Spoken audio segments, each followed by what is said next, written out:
Number 5 is kind of an interesting one. It's a little old school, but Nurse Ratched from One Flew Over the Cuckoo's Nest.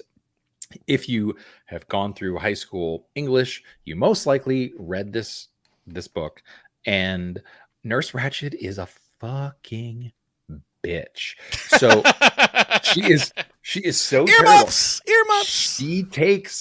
She takes these people who and you know the book obviously sets up that these guys aren't all crazy, but they are in what at the time is a very dated loony bin, and she treats them as such because she's just the nurse that knows everything. Do they do the JFK special? The lobotomy. They do a bunch of the electrical, and then or is that the Kennedy special? They do at one point. Yeah, they do at one point. But just for a taste of how like absolutely diabolical she is. No! No! No! No! No! No! No! No! She's just like, see, evil, man. See, and it's just a matter of time. And you have to read the book. She's so twisted and so evil. To Reagan closing this is not untrue. Uncapped Turtle says that book led to Reagan closing the asylums, leading directly to our modern homeless problem because of emotional Karens. That was a mistake. Reagan had a couple of mistakes. Yeah. Outlawing fully automatic firearms was one of them, and then the other one was that. Well, what was interesting is around that same time, what happened is there was an article, like a medical article, that came out, and it was, or maybe it was a book, I don't remember. It's called like Being Sane in Insane Places, and it was all about that's the third one. Sorry. That's the third one. Who went into an asylum as a completely sane person who was like a student of psychology and all this stuff. And if you even all of the things you telling the people in the insane asylum, I'm not insane, I'm just fine, that all of that was reinforcement for them thinking you were insane. And they completely, as soon as those findings came out, they completely changed the way that they looked at all of these people in these asylums, because they were like, well, maybe they're not all crazy, and they started letting people go. Yeah. The Baron says all because of women. So like the bad choices that Reagan made were all because of women. Oh, Nancy. Man. Nancy's the worst. Can you actually trust a divorced man to make tough decisions when women are nagging them? Damn it, Nancy. I don't know. I don't know. I mean, you can't trust Adam. Well, okay. So enough about that. Next, who else is on I forgot that we were even doing a list. Oh, we're doing a list, right? Top 10. Worst. Scar, yeah. From your childhood. This is just a gut-wrenching scene. I mean, you can't even. There's so almost bad. nothing. Jeremy Irons voicing the character. So good. When you were a child, there was nothing that prepared you for this. Help me!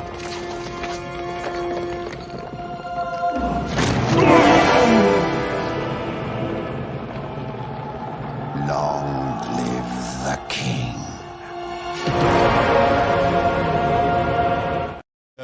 It's so good. And yes, and the voice acting was top notch. Yeah, that was a really good scene. You're like, no. All right, so I just remember, okay, real quick. So when I first saw the trailer for Lion King was in the theaters when I was a kid, and all I heard, like the opening was like, I am your father. And I was like, is this Star Wars? It was Lion King. He was like, dang it. I know that it's a voice. Cartoon. All right. So that was 4. Scar from Lion King. Super evil. Coming in hot at number 3. This is one of my favorite movies of all time. It's such a good movie. And it changed cinema. It changed the way that they score cinema. It changed a lot of things. And we're talking about Commodus in The Gladiator. The worst, dude. Oh my God, this guy. This is like just a little taste of when he started to turn into a dick. If you're very good, tomorrow night I'll tell you the story of Emperor Claudius. He was betrayed. by those closest to him, by his own blood. They whispered in dark corners and went out late at night and conspired and conspired. But the Emperor Claudius knew that they were up to something. He knew they were busy little bees. The kid, Terrible Johnny Cash, wonderful villain. the kid was like Joaquin Phoenix. awkward. He's like, I kind of think that this isn't what you're. What I Wait, this sounds like a double entendre. You know who would have been better in that role, but was probably too old by then, was Haley Joel Osment. Oh yeah, he already saw Dead People. He already saw Dead People. It's too late. It's too late. All right. So coming in, that was number 3, and I mean we're getting pretty heavy when it comes into these. I mean, at a top 10 list, you know, you're coming in right near the top.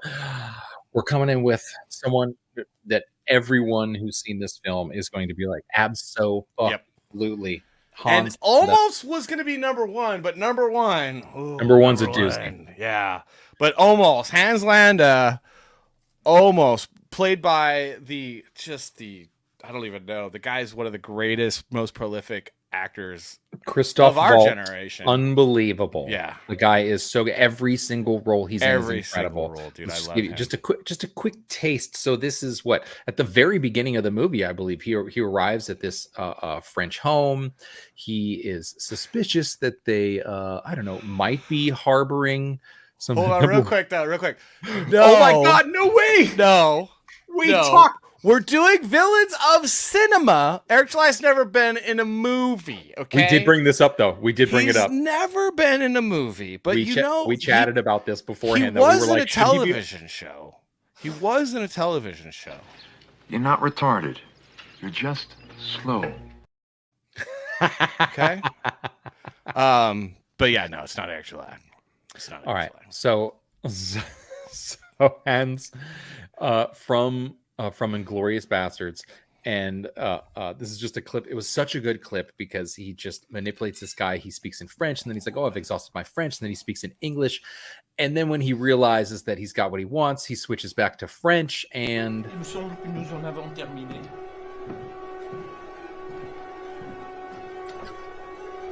Ah, mesdames, je vous remercie pour le temps que vous m'avez consacré. Je n'ennuierai pas votre famille plus longtemps. Adieu.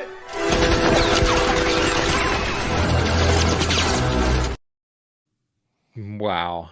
I mean, that whole scene is so good. The tensity, the level of just like your blood is pumping because he sees right through this guy, and the dude acting as the farmer is phenomenal. He doesn't get the credit. Sitting across from Christoph Waltz, you get 0 credit because Christoph owns the fucking scene. Yeah, even though that guy is you're. I think the good thing about that scene is you feel like the farmer. Yes, you feel like you're being interrogated, and you lose your. And then when you realize, oh shit, he knows. There's like almost a thump. There's that little double. Oh, it's so good, man. Yeah, dude. He is so good. So that's why he comes in at number 2. Who is it? What happened on the comments? What it was just it's a very excellent scene. It's an excellent scene. God. It's very dark. It's very dark. It's very well lit film. Yeah, it's very well lit, but it's very dark. All right, who's our number 1? Our number 1. Dude, we should have music for. We should figure out some music for number 1 when we do another one. We'll do some kind of drum roll or something. Do we have a drum roll? I don't know. I don't think we do. We have. Oh, that'll work.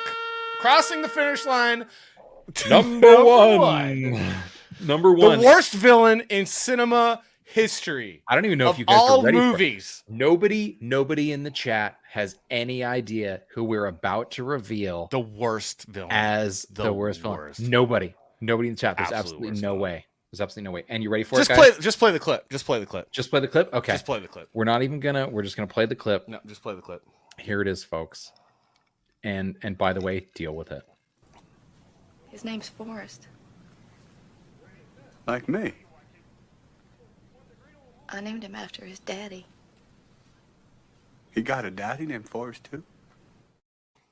The worst villain, Jenny. Jenny. From Forrest Gump. The Absolute worst villain of biggest- all time. gaslighting, terrible person, Jenny. See you next Tuesday, Jenny. You are terrible. You are the worst. Ladies and gentlemen, Absolutely worst. get in the chat Hands and let us down. know how much you agree with the fact that Jenny is atrocious. Terrible. The worst villain of all time. Oh my It's just gosh. like, oh, hey, Forrest, let me play with your emotions all of your life. And then one day, I'm going to sleep with you because I'm lonely, because I'm a horrible person that has had multiple guys run through me, and now I'm lonely and it's raining and I just want to be loved because no one will love me because I have terrible taste in men, and then disappear because I can't be in a relationship with you because you're simple-minded, and then disappear, and then, oh, now you're a millionaire. Guess what? You got a kid. Get a DNA test, Forrest. Get a DNA test. That's all I have to say. I've been keeping all your clippings so I know how much money you made. Oh, by the way, I have AIDS. Yeah, dude, she is so bad, she gave AIDS a bad name. Because what would you rather have? AIDS or that piece of crap lying around? I would say AIDS. I would say AIDS. I tell you what. Magic Johnson is better off than Forrest Gump. Okay? Now, wow. All right. Yeah. Jenny. So the number one worst villain coming in hot is The DNA Jenny. test says you're an idiot, Forrest. You're welcome. We knew, though. We knew. You're all welcome. On the hook for 18 years. Oh, Sucker. Sucker.